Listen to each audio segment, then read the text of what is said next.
Today's video is kindly brought to you by Stamps.com. Get a 4-week trial, free postage, and a digital scale at Stamps.com/Kendall Rae.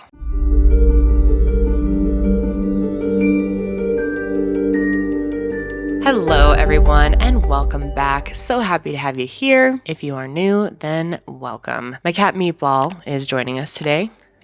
She can make sudden loud sounds, so it might happen. So today's case is actually very controversial, and I feel I know how the majority of you are going to feel about it and what the comment section will be like for the most part, but I do feel that there will be quite a bit of disagreement and discussion going on in the comments. And yeah, I'm interested to see what you guys think, because this is a very difficult and frustrating case in many ways. Today, we're going to be talking about Charlie Tan and discussing whether or not what he did should be considered premeditated murder or self-defense. And before we get into things, I just wanted to remind you guys that between now and the end of the year, I'm going to be matching all donations on my team page for National Center for Missing and Exploited Children. And so far, a lot of you have already donated, and I'm so grateful. I actually just checked the donation page, and there were some really generous donations coming in. When I am recording this, we are currently at $77,000. Now, my goal is to reach $100,000 by the end of the year. And those donations that have come in, I haven't even matched yet. I'll be matching them once we tally everything up at the end of the year. So I think it's very doable. I think we're going to be able to get there, guys. Plus, if you haven't bought a NECMEC charity item, I have all those available on my website, milehighermerch.com. That will be linked below. And 100% of the profit from those items is donated to the same campaign, so you can also donate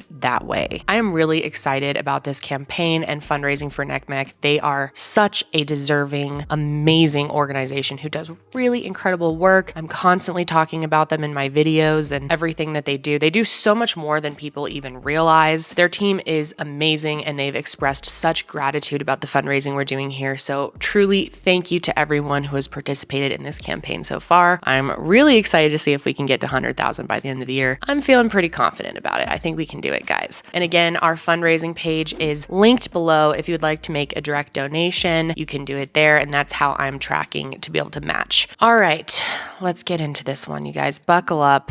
This one is tough. Okay, so Charlie Tan and his brother Jeff were both born in Canada, and their parents are named Jim and Jean Tan. Jim and Jean were both born and raised in China, but they moved to North America to build, a better life for their sons. When Charlie was 7 years old, he and his family left Canada and moved to Pittsford, New York, which is just south of Rochester. And from people on the outside, life for the Tan family looked pretty good. They seemed like a pretty solid, happy, successful family. Jim worked for Kodak before becoming the president and CEO of Dynamax Imaging. So clearly he was very successful in his business, and their family did well financially. It's unclear if his mother Jean worked. I'm not sure if she did, but I do know that she was a very attentive, loving, caring mother to her sons. And as for Charlie, he was a very well-rounded person growing up. He had a lot of friends. He excelled, in his personal life, but also in his school life as well from a young age. He had a lot of friends, and people really liked Charlie. They said that he was one of the most down-to-earth, loving, generous people that they had ever come across. He was very selfless and always was looking out for other people. He had no problems making friends and always went above and beyond for people in his community. In fact, one of his friends even made a small documentary about Charlie called Small Acts of Kindness, where he filmed Charlie going around town handing out flowers. This is the kind of guy that Charlie Tan was known for being. And he didn't just do that for the camera. I mean, he lived that way. He was always doing kind things for others and looking for ways that he could help. He went to Pittsford Mendon High School, where he played on the football team and was also the student body president during his senior year. And like I said, Charlie was also really smart and excelled academically. And his goal was to go to an Ivy League school one day. Obviously, that's very hard to do, but Charlie did it. he was accepted into Cornell University and was hoping to get his degree there in economics. So you can see on the outside how people really thought the Tan family had it all. You know, they had the wealth, their kids were successful, and also good people. But the truth about the Tan family is it was filled with darkness. For as long as Charlie could remember, his life at home was disturbing. Truth was, his father Jim was very, very abusive and had a really violent temper and took it out on his family, but especially on his mother Jean. Charlie and his brother Jeff were exposed to this violence from a very young age, and it was very traumatic for them. And they could never find a way to get help, not only because they didn't have the right resources, but also because it was kind of frowned upon in their family to talk about your problems and your intimate home life details to other people. There were like a handful of their friends that kind of knew what was going on, were aware that there was, arguments happening, that there was some abusive things happening in the home, but not the full extent of everything. And no one really did anything, drastic to actually help Jean, Charlie, and Jeff. There was one instance when a family friend gave the boys a piece of orange paper and told them to tape it up in their window if they ever needed help or needed someone to call 911. But Charlie claimed that even when they actually used the orange piece of paper, no one did anything. They never got the help that they needed. And over the years, 911 was called a few times, but nothing serious was ever done to stop Jim from abusing his family, and especially his wife. There were a few times that the police had Jim leave town for a few days and kind of cool off and have some space away from his family. But when he would do that, he would shut off all their utilities. So they wouldn't have any running water, any electricity, any heat. They had nothing for days without him. I mean, I'm sure they appreciated not having to deal with him for a few days, but when he came back and he turned everything back on, the abuse would just start up right away again. Oftentimes when their parents were fighting, the boys would just have a phone ready to go so that they could call 911 if things ever got that bad. So obviously Jeff and Charlie were very eager to leave their home and this abusive environment for good, but they felt like their mother was stuck. And that was really hard for Charlie. Even though he was so excited to be going to Cornell and to pursue his dreams, he felt very concerned about leaving his mother at home. So the time finally came for Charlie to go to college, and his brother Jeff was already in college at this point. And his first year of college went well by all accounts. I mean, he was obviously very successful. He played on the university's football team, he joined a fraternity, and he was maintaining a 3.4 GPA. And it was great. I mean, he was free from all of the constant abuse at home and feeling like he could live his life the way he wanted to. But when he went back for Thanksgiving that year, he was quickly reminded just how horrible life actually was at home. During just the few days that he was home, there was one instance where his father knocked his mother to the ground and choked her until she became unconscious. And Charlie claims that his father was saying that he was going to kill her, and he feared that he might actually do it. So that was enough for him to not want to come home again. And so when Christmas break came, he flew him and his mother out to Colorado to be with his brother Jeff. So the three of them spent the holiday together, and then it was time for him to go back to school. So he started back up at Cornell in 2015, and it's hard to know if he could have predicted what the next few months of his life would be like, but things got crazy quickly. On February 5th, 2015, Charlie went to his head football coach and told him that he wouldn't be at practice the next day because he had to go home and deal with some family matters. His coach was a great support system for all players, so he encouraged Charlie to go home and do what he needed to do for his family and just asked him to text him when he got there safely. So that day, Charlie made the hour-and-a-half drive to Pittsford, and along the way, he made plans to meet up with two different friends. Between 6:30 and 9:30 that evening, Charlie met up with his friend Anna and her boyfriend for dinner, and Anna said that their dinner was completely normal. Charlie seemed like his regular happy self. The three of them wrapped up dinner around 9:30, and then Charlie went over to his friend Jacob's house around 10, and Jacob could tell that something was wrong. They had just got together to hang out and watch basketball, but something just seemed off to him. He said that Charlie seemed sad and kind of distant, and his conversations with him just struck him as odd. Charlie started saying some really concerning things to him. He asked him how much money he had on him. He said that he might have to leave the country really soon. And he wouldn't explain to Jacob why he needed money or might leave the country. And obviously Jacob thought that was really, really weird, but he didn't want to push him too much. But once he left, he just had a feeling that something was really wrong. So he talked to his mother about it, and he and his mom decided to go ahead and call the police and have them go over and check on Charlie at his home. So around 11:35, an officer from the Pittsford Police Department arrived at the Tan household and spoke to Charlie for about 10 minutes. And he said that everything seemed okay, that Charlie seemed fine, and so he left. Then the next day, February 6th, his friend Anna gets a text message from him, and he said, "I love you and we'll talk to you soon." Obviously, there's not a lot of context to this message, but just like the day before, Charlie seemed okay, so she brushed it off. It wasn't until February 9th that anyone would be clued in to the real reason that Charlie made the trip back home. A very strange email with the subject line "Showtime" was sent from Charlie to his fraternity brothers at 5:13 p.m. And the email said, "In the coming days, you'll start to hear things in the news and possibly get a couple visits from authorities. Don't listen to anything you hear. A few already know my story, and in due time, you will also." And then less than an hour later, at 6:09 p.m., Jean Tan makes a frantic 911 call to a Monroe County dispatcher. And in this call, Jean says that she heard an argument happening between her son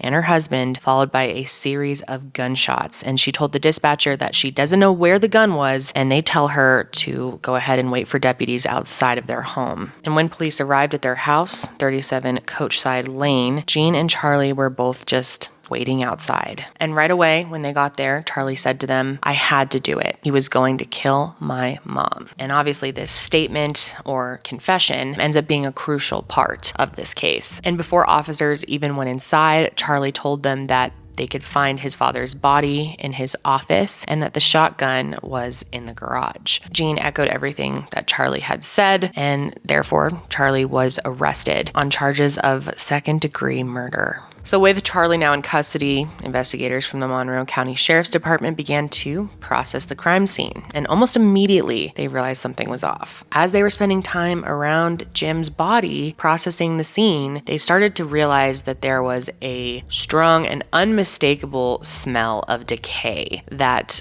wouldn't have started that quickly if he had just been shot. And they also realized that his blood had already began to dry. Jim's body was laying flat on the ground underneath his desk. Obviously, according to what Charlie and Jean told police, they figured that her life was in danger when the shooting took place. I mean, Charlie literally said, "I had to do it. He was going to kill my mom." But they quickly realized that this must have happened a lot earlier than they were saying. Nothing in Jim's office looked like there had been any struggle. There was nothing disturbed. Everything was as it should be. There was no signs of a struggle anywhere in their house. After looking at his body, they realized that Jim was shot in the chest, arm, and cheek, and it was clearly an execution-style attack. And it did not take them long to realize that Jim had been lying there for a long time and that rigor mortis had already come and gone. If you don't know, rigor mortis is the stiffening of the joints and muscles in the body. This occurs a few hours after someone dies, and by the time that they got to him, his body was already limp again. And like I said, there was a strong smell of decay, and they could tell that Jim's body had been there for at least 2 to 3 days at that point. So to pinpoint exactly when Jim died, they looked at his laptop, which was open on his desk. It was clearly what he was doing right before his death. And they saw that his latest email that he opened and responded to was 4 days earlier on Thursday, February 5th. And that was the same day that Charlie had come home from Cornell. That's the same day that he had dinner with Anna and then went over and saw his friend Jacob and told him that he might need to leave the country. So clearly, everything was falling into place here for Charlie to be convicted of murder, but if this story was that simple, I would stop here, and there is still so much more. So while the shotgun that was used in the murder was being processed, they realized that it was actually brand new. Investigators traced it and found that it had been purchased from a Walmart in Portland, New York, but the gun wasn't registered to Charlie Tan. It was actually purchased by Charlie's fraternity brother, Whitney Knickerbocker. And to the luck of the prosecution, surveillance footage from that Walmart actually uncovered something huge. On February 5th, the same day that Charlie went home, earlier in the day, he was caught on surveillance footage trying to purchase that exact gun, but he wasn't able to because Charlie is a Canadian citizen, not a US citizen. So there would be a waiting period of a few days if he wanted to purchase the gun. And so he got his friend Whitney to make the purchase for him. So then on February 13th, a grand jury indicted Charlie Tan on his charges. And then 2 weeks later, it was announced to the public that his father's death occurred days before Gene Tan called 911. But even though the public knew that he had been charged with the murder of his father, the support for him was still insane. Charlie's friend Anna, the one that he had had dinner with, started the Charlie Tan Support Fund, and they raised more than $45,000 to help pay for his legal team. More and more people started to find out about how abusive their home was and all of the hell that Charlie had been through, and that his mom likely could have been killed by his dad. It was becoming very clear that even though Charlie wasn't necessarily worried that his father was going to kill his mother that night, he felt like it was going to happen soon, and that every, altercation they had was just a step closer to him finally doing it. He felt like if he did not take matters into his own hands and stop his dad, then his mother would lose her life. On March 5th, he pleaded not guilty to the charge of intentional murder and was released on a $50,000 bail pending trial. And the trial began on September 22nd, 2015. And if Charlie ended up being convicted, he would have a maximum sentence of 25 years in prison. So Charlie's defense team had two major points to why Charlie should be found not guilty. The first is obvious, the fact that there was a long history of his father being abusive to their entire family. And two, they argued that there was not enough evidence to say that Charlie was actually the one who pulled the trigger. So first, let's talk about the long-standing history of domestic violence in the Tan house. First of all, we find out that on January 28th,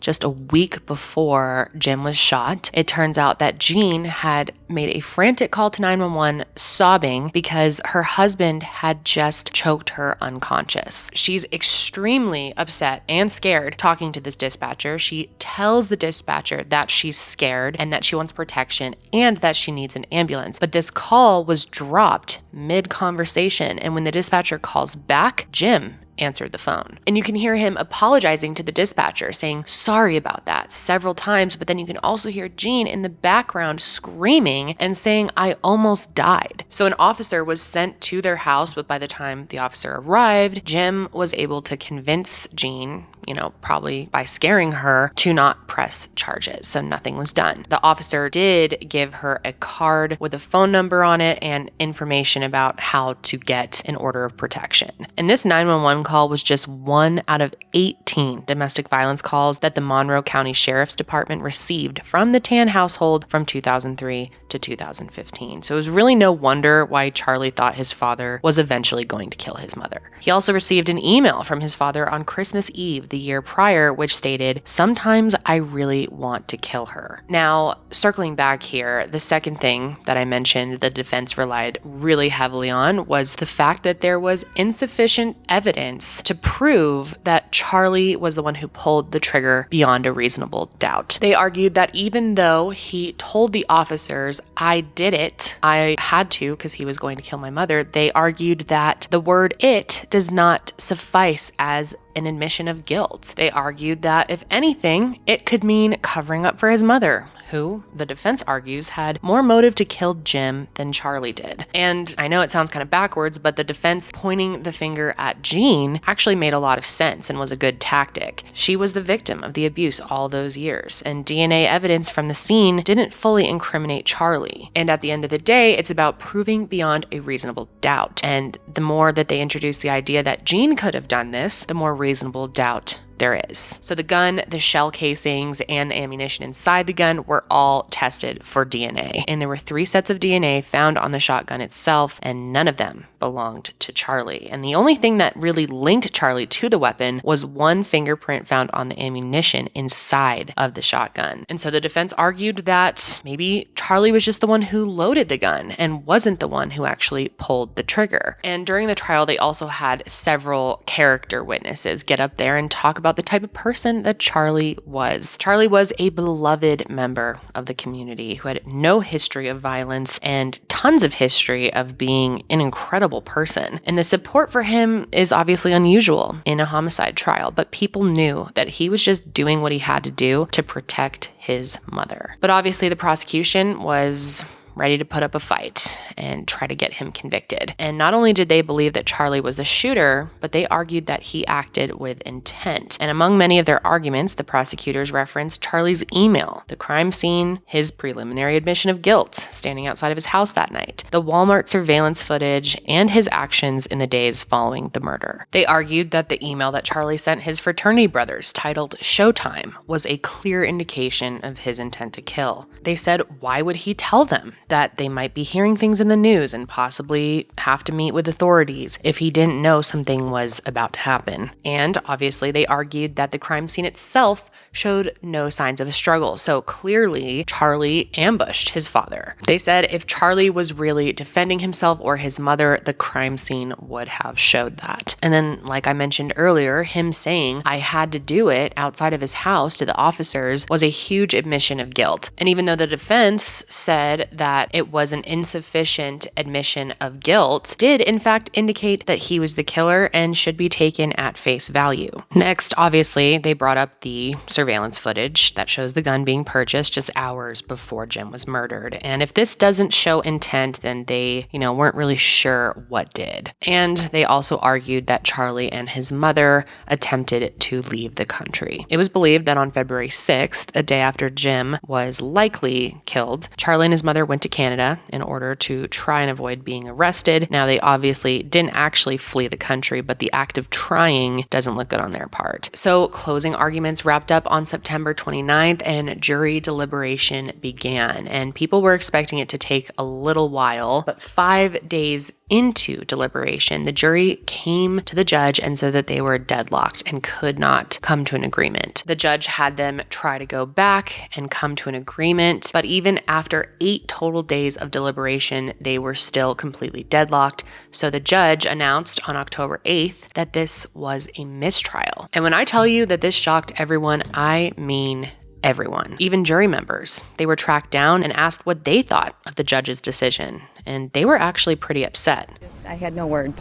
I was in total shock that he would decide that. And in my heart, I didn't feel that justice was served at all. After long days and hours of grueling deliberation, 10 trial jurors Christina McDonald and Tracy Carpenter Adams feel like all their efforts went down the drain. I don't think it says a lot of good things about the justice system, only because it was set to be a trial by jury, and in the end it was basically a trial by judge's decision, and I don't think that's the way things are supposed to go. I'm not even sure if Charlie and his lawyers expected that outcome. I don't think they did. And it's important to remember here that a mistrial isn't a win. They basically have to go start all over and do a new trial after all the time and work that was put into this trial. Their job's harder than ours. Disappointed at all, Brian? Of course we are. We came into this expecting to win, frankly. Anybody that comes into a trial and is satisfied by a hung jury is crazy. So we're disappointed.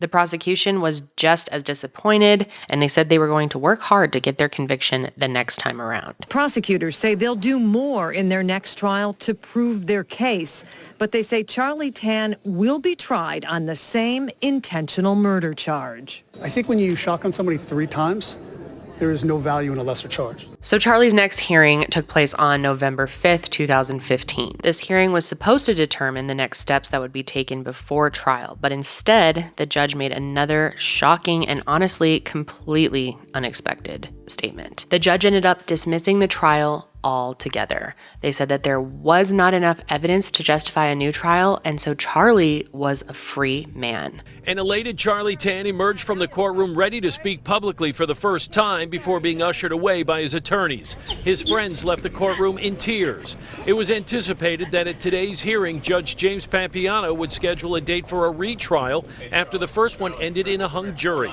But in a shocking turn of events, Papiano instead granted a motion by the defense to dismiss the murder charge. The DA's office says that essentially bars them from retrying Tan on charges related to his father's death. And to say that the prosecuting attorneys were not happy would definitely be an understatement. They were very angry. The lead prosecutor even tried to argue with the judge's ruling, and he reminded the judge of a few important things. First, Charlie said, "I had to do it," and that his own mother said he did it. Next, he reminded the judge how he told a friend of his he was going to leave the country. And lastly, how he had a friend of his purchase the gun when he wasn't able to. In fact, he got pretty annoyed with this prosecutor for questioning his decision and threatened the prosecutor with jail time if he didn't cooperate. So he meant business. This was over. And like I said, with that, Charlie was a free man. Well, in a word, it was stunning. I don't think anyone in the courtroom anticipated what was going to happen this morning, citing a lack of evidence tying Charlie Tan to the murder of his father. Judge James Papiano this morning dismissed the charges, putting an end to this case, but not before nearly having the prosecutor arrested for challenging the judge. Inside the courtroom, it got contentious between the judge and prosecutor Bill Gargan, and even led to some shouting.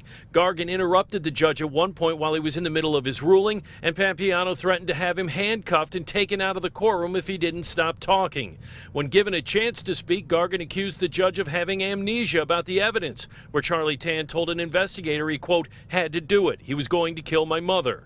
The judge called the amnesia quip offensive and indignant and gave Gargan a chance to take it back, but he refused. Because amnesia means you've forgotten things.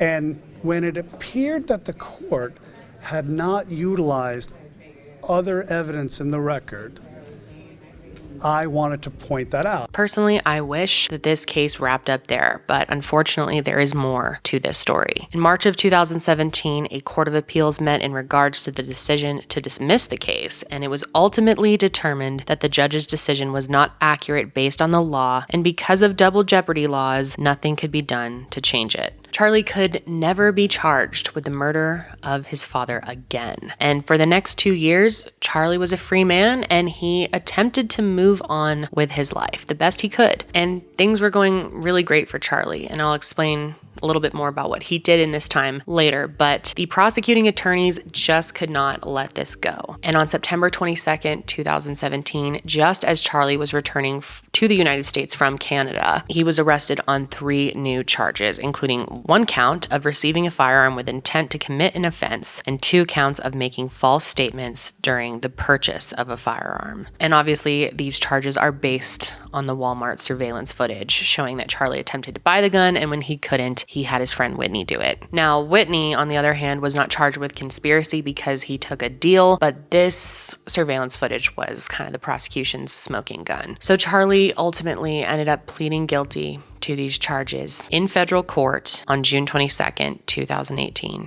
Good evening. Tonight, a guilty plea from Charlie Tan, but not for murder, instead for federal gun charges. Tan had already been tried for the murder of his father in their Pittsford home in 2015. It ended in a mistrial, and the judge eventually dismissed the charges. Now it appears Charlie Tan will have to serve time in prison after all. What we did today was we pled guilty to the elements of the crime that he's charged with, which is obtaining a gun with the intent to commit a felony at that time. That's what he pled guilty today. Nothing more, nothing less. Altogether, he could end up serving time served based on the discretion of Judge Scullin, or he could serve the maximum of 25 years. We'll find out in October. And while he was awaiting his sentence, Charlie wrote a letter to the judge, and I feel like it's best that I just read it how it is. I had just begun my 4th semester at Cornell when my brother began hinting at another fight at home. He was living in Colorado and cryptic in his messages. I took this as a sign to call my mom and learned that her and my father had their worst fight yet. He choked her until she nearly lost consciousness. After talking to my father, it was clear that he was still agitated. When I told him he couldn't put his hands on her, he snapped. He told me to mind my business, and if she pissed him off again, he'll kill her. So clearly Charlie felt like he had no other option, and this was the only way he could save his mother's life. He went on to tell the judge that growing up, he was taught to not let anyone in, mentally or physically, and he realizes this was harmful to him because had he known he could reach out to someone about the abuse towards his mother, he would have tried to fight for her in the right way. Charlie then told the judge what he would do if he was granted a second chance, and this would technically be his second chance because he was given a second chance after being acquitted for the murder charge. In this part of his letter, he said, "Immediately following the dismissal of my case, I was forced to withdraw from Cornell, so I began applying elsewhere. I promised myself that I would be enrolled by the next cycle. Meanwhile, I was volunteering at a mentorship program for underprivileged youth." Charlie then talks about how he ended up moving to Chicago to attend Chicago State University, the only school out of 24 he applied to actually accept him. And he said that while he was living in the south side of Chicago, he befriended 4 of his neighbors and the 13 children among them. And these connections are what helped him realize what his true passions in life were. And this is what he says: "My experiences these past 2 years have made my direction for the future clear. My strength is working with adolescents. My dream is to open an after-school facility for them to engage in a mixture of academic workshops and sports training, to teach them the discipline of balance, to let them dream of collegiate athletics, which guarantees they will further their education, and most importantly, to instill the theme that my mentors have taught me, to pay it forward with servant leadership. All I need is the opportunity to do so." And this is the part where I personally wish this ended so differently, and I hate even having to say this, but in the end, Charlie Tan was sentenced to 20 years in prison, and he's currently serving his time at the Ray Brook Federal Prison in Lake Placid, New York.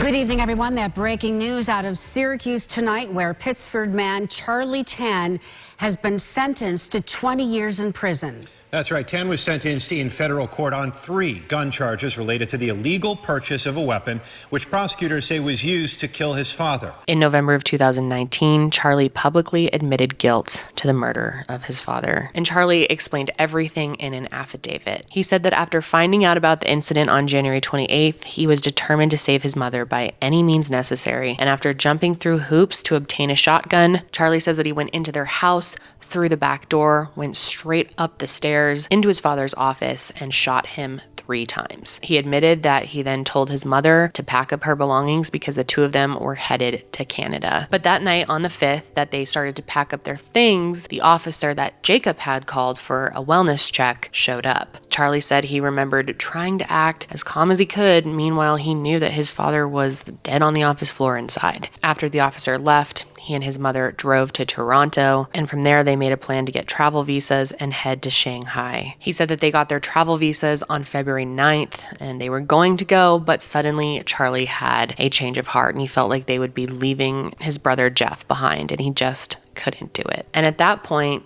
that's when they decided to call 911 and pretend that this had just happened. And I don't think there was too much thought about that plan. And we all know how the story went from there. But yeah, Charlie is currently in jail serving his time. So I definitely want to hear from you. Do you think that this ended the way that it should have? Should Charlie have served some time for what he did? Should he have found another way to get help for his mother? Or do you think that this qualifies as self-defense and that Charlie was just doing what he had to do? Do you think it should have just been left at a mistrial and ended there? I think there should be some interesting discourse in the comments on this one for sure. But before I go, I need to thank today's sponsor. Today's video is brought to you by Stamps.com, and Stamps.com is one of my favorite sponsors because I have been personally using their service for years now. And right now, with the holidays coming up, is a great time to check out Stamps.com. As a small business owner, are you slaying through traffic to get to the post office? Is your inbox more of a blizzard than a winter wonderland? Maybe you're rushing to send cards and gifts to your loyal clients. Well, it's not too late to get your holiday mailing and shipping under control with Stamps.com. Stamps.com is truly your one-stop shop for all your shipping and mailing needs. And for more than 20 years, Stamps.com has been indispensable for over 1 million businesses. You can get access to the USPS and UPS services that you need to run your business right from your computer. That's the best part about it. There's no lines, no traffic, no hassle. All you need is a computer computer, and a printer. And you can even save money with major discounts on USPS and UPS shipping rates, up to 86% off. It is great. This holiday season, you can trade late nights for silent nights. You can sign up at stamps.com/Kendall Rae for a special offer that includes a 4-week trial, plus free postage and a free digital scale. And there's no long-term commitments or contracts. All you do is go to stamps.com/Kendall Rae. And that is going to be it for me this week. I hope you guys found this case to be as interesting as I did. I am really looking forward to hearing your thoughts on this one. I'll be back next week to discuss another case, but until then, stay safe out there.